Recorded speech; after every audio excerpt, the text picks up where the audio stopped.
So how can you turn down the contrast in pictures on the iPhone? And let's get started. If this is your first time on Foxtecc, subscribe and that way you're not gonna miss anything important.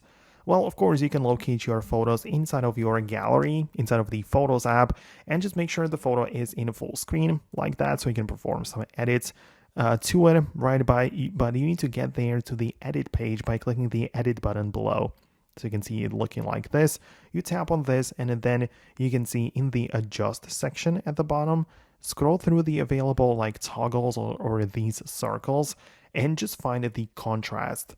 So it's looking like this. You can find it in the section scroller below and you can adjust it to the left or right so you can add more contrast or decrease it by sliding it to the other direction.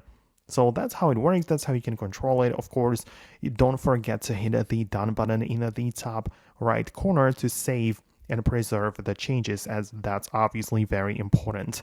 So keep in mind that outside of this, we also have some third-party solutions and like different photo editors.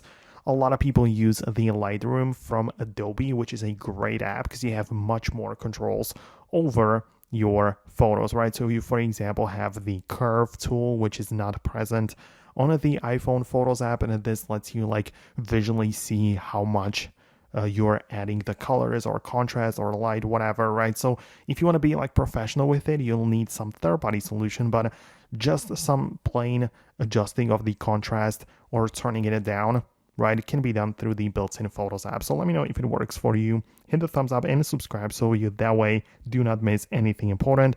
And I'll see you later in the next videos as well.